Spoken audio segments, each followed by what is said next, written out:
Hello and welcome to the Becoming Your Highest Self podcast. I'm your host, Macy Renee, and we are going on a journey together, my friend. If you've been looking for a podcast geared towards your growth, self-awareness, navigating your brain's daily mind drama, and deep inner work to become your highest and best self, you are in the perfect place. Let's get started.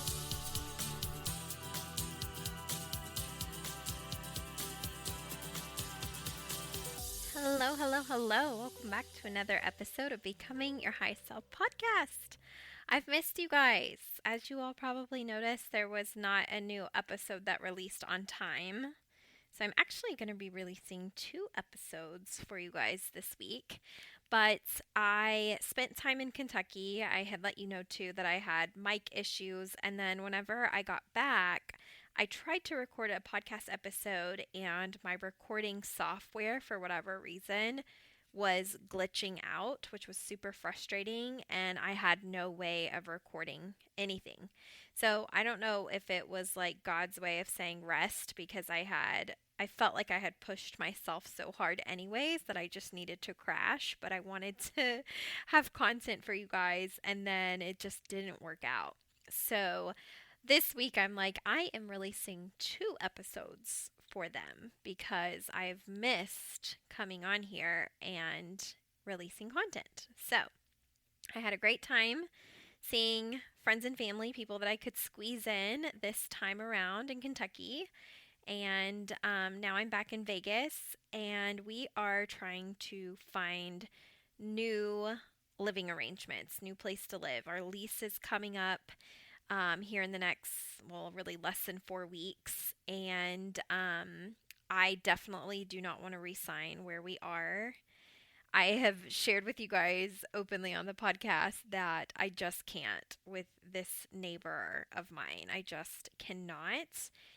The vomiting on the sidewalk path and by our window has sent me over the edge. And you guys, like, if you have listened to those episodes where I happen to mention this, I have a phobia around that stuff. Like, I have a phobia around hurling, okay?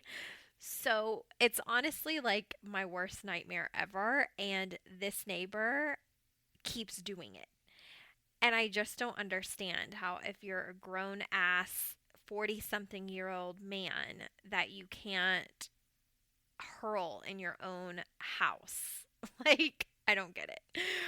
But I'm done. I told my husband I'm done. And so we had to give a 60-day notice to let them know that we were out, like that we wanted to be out. And they were like, well, what can you put your new address on here? And I'm like, oh, no new address. I just know I'm not living here.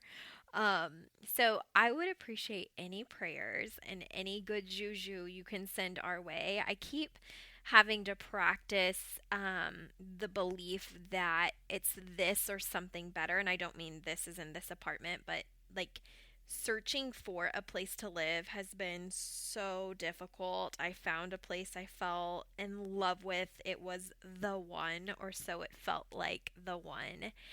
And someone beat us through the application process and got accepted. And so I really had to grieve that. I know that sounds crazy, but I I am definitely a product of my environment. I know what kind of environments make me feel really good, and it tends to be like light and airy.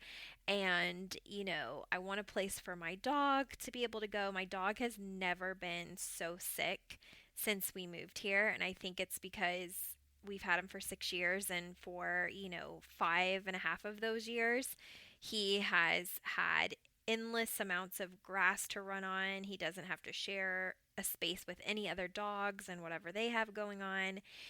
And so we've moved here, and he's constantly walking, in parking lots with people's oil, or God forbid, my neighbors vomit everywhere, and just other dogs and other things, that whatever they're going through, illnesses and whatnot. And so he's been so sick since we moved here.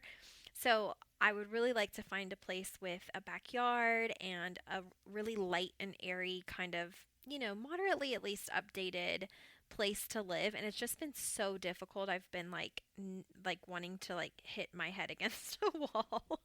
And so I've really had to be practicing like it's this or something better. Like I know that God has something out there that is hopefully better than I can even picture in my mind. It's just the practice of patience and trust that it's coming.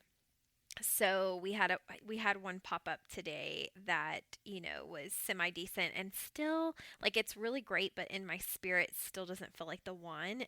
And I'm probably driving my husband crazy because we seriously have less than 30 days to have our current place all packed up and to know where the heck we are going to live, and it's just proving difficult. And so there's a part of me that's like, at what point do you settle, and at what point do you just hold your ground and trust and believe that the place that's going to make you feel really really good is out there, and it's coming, and it's like God's right on time. So that's what I've been really trying to lean into, but it's been kind of challenging. So, anyways, that's the update for me. Also, quick update. I know um I'm talking a lot, but I feel like I haven't talked to you guys in forever. But another update is that I had only 3 spots left for one-on-one coaching before I left for Kentucky. And this week, 2 of those spots have been taken. Podcast listeners, just like you guys, have reached out for a consult and decided that they wanted to move forward. So now I only have 1 spot left for one-on-one coaching. So if you've been on the fence, or if you've been thinking about it and you don't really want to do the group program, which is also really amazing, the Equip Society is a great place. And because it's still small, the women in there, there's currently only women in there, but they're getting a lot of my one-on-one attention. So they're getting a lot of bang for their buck right now because the group hasn't grown a ton or as fast. My one-on-one coaching has been filling up a lot faster. So just a heads up that if you've kind of been pumping the brakes on one-on-one coaching, or even getting a consult trying to figure out what's going to be the right fit, it would be the perfect time to do that, because I only have 1 spot left. And once that spot is filled, then I will have a wait list. And basically, until any of my current clients decide that they don't want to renew, or decide that they want to transition into the Equip Society, like until that happens, there will be no spots for one-on-one coaching. So I just want to give you that heads up and let you know, like, reach out ASAP and schedule a consult if one-on-one coaching has been something you've been on the fence about, because there's only 1 spot left.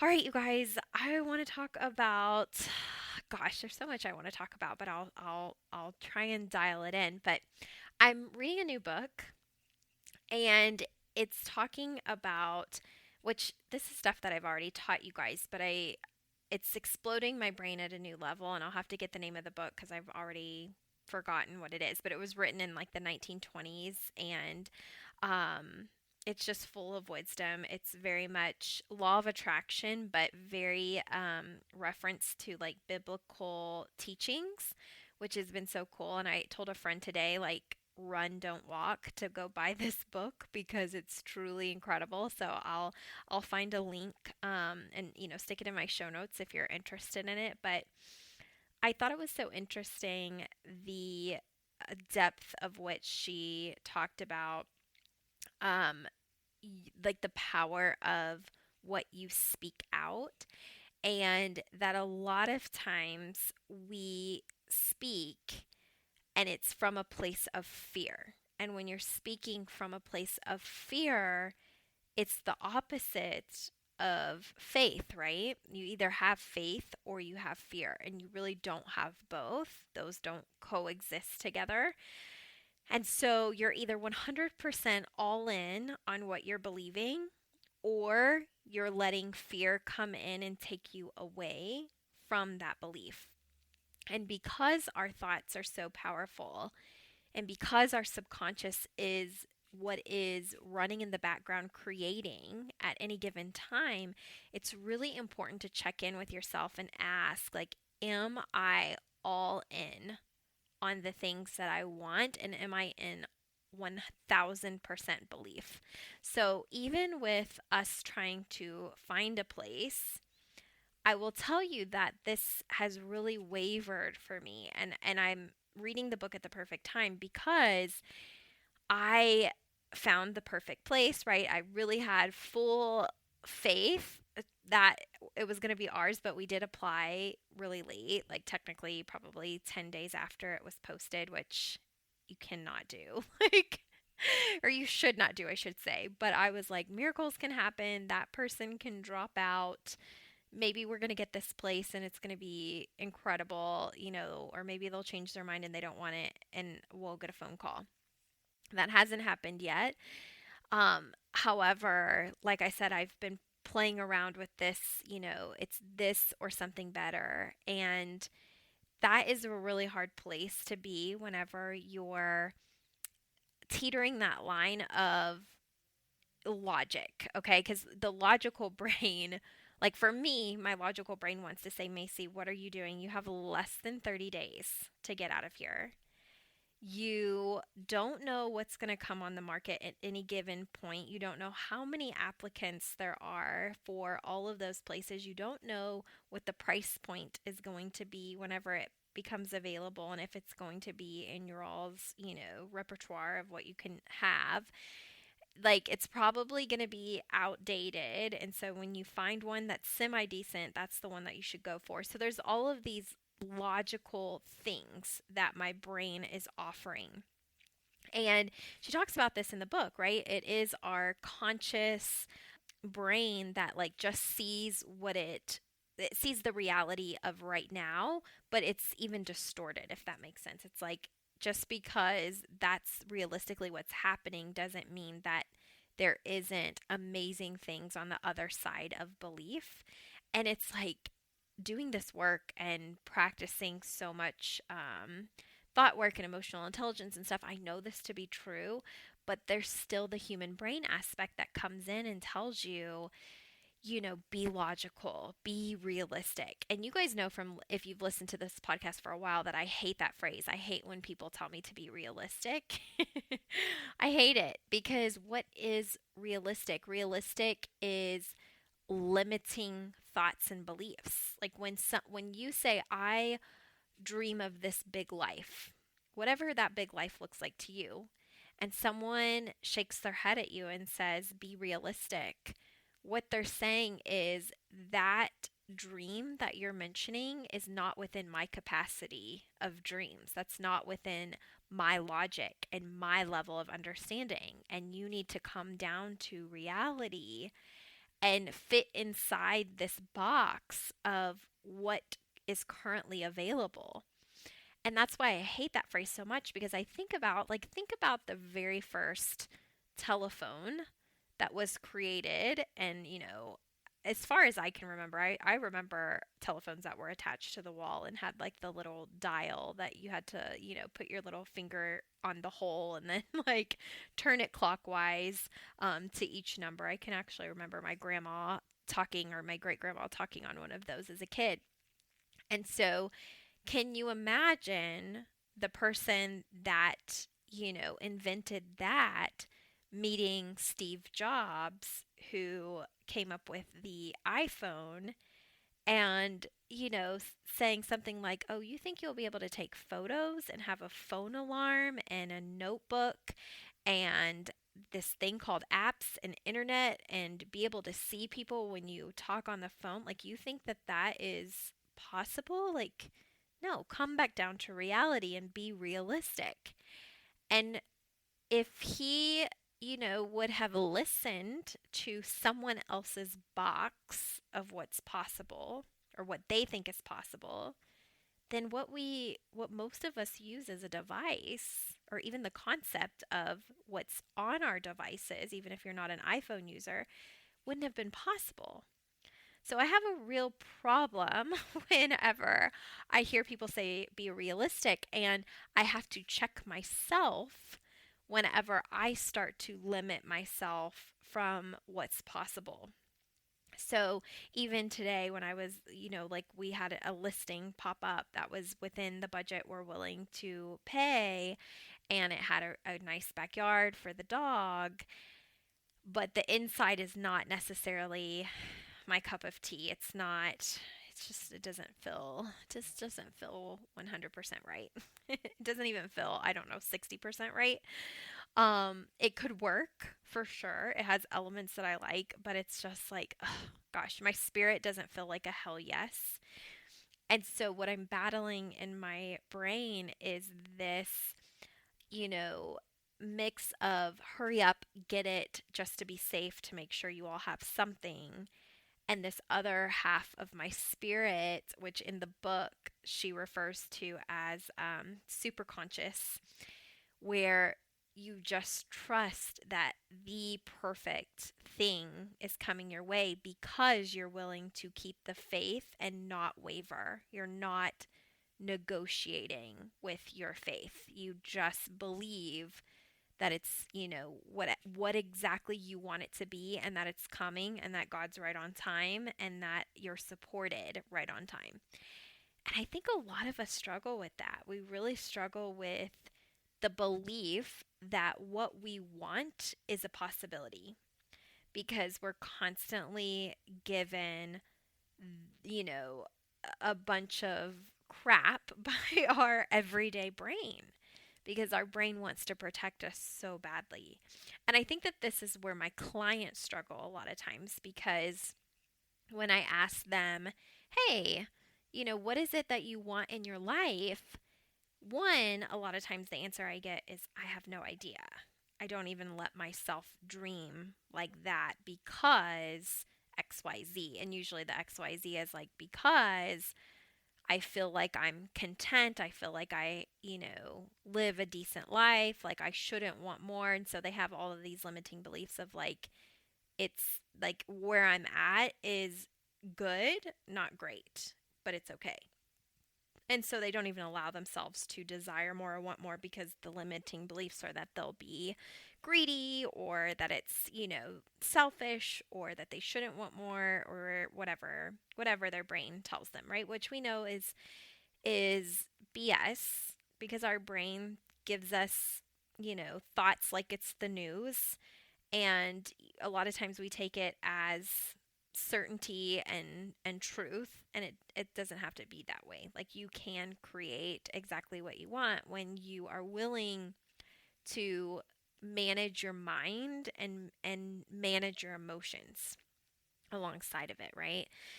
And so the other half of that is, if I, ask my clients to really tell me what they desire, and they say, well, I desire to grow into this kind of person and be this kind of woman, or I desire to have this certain thing, or to experience love in this way, or whatever. They rattle it all off, and then shortly after expressing it, then comes the logical, be realistic part of the brain, where it's like, yeah, but, or I want those things, but, or, it's just like their brain keeps them from leaning in fully. It comes up with all of the reasons why they won't get it, all of the reasons why failure is going to beat them first, all of the things that make them afraid to go for it. And so, what I love about this book is she's really driving in like, you either have faith or you have fear, and they don't coexist. Like, you either fully believe that what you want is possible, or you don't. And the seeds of I don't are in your subconscious. And until you clear that out, you'll attract what you don't want. And I have talked about on the podcast that for whatever it is that you desire in your life, you have to be more focused on that than what you don't want. I think there was like a quote, and I don't have the book on me at this moment, so I can't quote it exactly, but it was something like, the subconscious doesn't have a sense of humor. It takes everything verbatim. And I thought that that was so profound when I read that, because it's so true. Like, we will joke about things that, sound funny. So for instance, let me back up and give you an example, because when I was on the airplane a few weeks ago, I was listening to the Life Coach School podcast, which is where I got my certification with Brooke Castillo. And it's actually episode 418, Attitude and Money. I just replayed it so my brain was like fresh to be able to, to talk about it. And you guys, I rewound the first like probably 7 minutes of this podcast no less than 5 times on the airplane, and the the people that were sitting next to me probably thought I was crazy if they could have heard me, because I mean, I was cackling. I thought it was hilarious. Now you all might tune in or listen to it or have listened to it and didn't think that it was funny, but to me it tickled me to death, and I could not stop laughing on the plane. I just kept replaying it over and over and cracking up laughing to myself like a crazy person on this plane. And Brooke Castillo is talking about, so she's, newly divorced ish. And I don't know how long she's been divorced, probably 2 years or less. I don't know. And she's been out dating in the world. Okay. And so it's been very interesting for her because, as a life coach, as someone who is training a bunch of life coaches, as someone who, has been doing this work for 20 plus years and has surrounded herself. We talked about, like, who you surround yourself with the most on our previous podcast episode. She has surrounded herself by people who manage their thoughts and their feelings and take responsibility for their actions and the results. That is the world that she knows. And, she's been used to being around her family and her, prior to her husband being an ex, like living in that kind of bubble. Now she's out in the world and she's dating again and she's interacting with people who don't do this work. And it can be very jarring. I understand that. Like, I think maybe you all will experience that too, even just listening to the podcast. Like, even if you haven't worked one on one with me or another coach, or you haven't been in a coaching program yet, um, when you start to grow and shift, you start to notice a lot about people who are not doing the work. Like, you just notice a lot about their attitudes, about their personalities. You start to realize thoughts that they have in their life that's not serving them. Like, so many of my clients come to me and they're like, "Listen, my coworker needs you." Like, or my husband needs you, or my friend really needs you because they blah blah blah. And I never noticed it until I started working, together, like with you, or got into this program or started listening to the podcast, and they need something. So I hear that a lot. So back to Brooke. She is dating, and the guy that she was going to go on a date with, like, sent a text that said FML. So, I mean, I think most of you guys know what it is, but she didn't know what it is, but it means F my life. She talks about how she was like, what is that? And, I guess he told her or whatever, but she found out it meant F my life. And she was like, "What?" And so confused about why anybody would have that kind of attitude towards their life, because she is very much, in control of her thoughts. And when her thoughts go spiraling negatively, she knows how to get them back in order before it creates a result she doesn't want. So she was mind blown that someone is living their life with basically this subconscious pattern of FML, like F my life sucks. And so she was like, she talks about how she was like, "All right, Brooke, the life coach, where do I go from here? Okay, like, let's think another thought. Like, let's teach you how to whatever, whatever." And, and then this guy was just like, she told him that he was being, negative, and she was like, "I think you're being, like, very negative." And he's so oblivious because he doesn't do this work. He was like, "What? I'm not being negative." He was like, "My life just really sucks." And she is like, "What? Okay." And so you guys, I was rolling. I mean, rolling on this plane. I rewound it so many times because I thought it was so comical. And then I started thinking about, like, times where I've just done this in passing, right? Like FML, "Oh my God," or "God, life is so crappy right now," or, because it's very easy. Like, our brain really does offer it Like it's the news. And I just, I want to make sure, like, it was so good to listen to that because, one, if you're not immersed in this work, yes, it's super, super easy to do. But even sometimes when you are immersed in this work, your brain can be very sneaky. And that's what this book that I'm reading was talking about is that people have all of these stories and all of these beliefs programmed in their subconscious and they don't question them at all. And anything that's programmed in your subconscious, you're actively creating in your life. Like it is giving you a result, which we talk about this on the podcast. But I don't think people really understand the extent. Like your it's like the power of life and death is in the tongue. That's a biblical verse. And it is so very true. Like what you expect in your life, what you tolerate in your life, what you believe to be true about your life, about your circumstances, about your family, your friends, your pain, your trauma, your money, your time. There's stories around all of that that your brain has formulated to get through day to day life, but that doesn't mean that they're high level thoughts.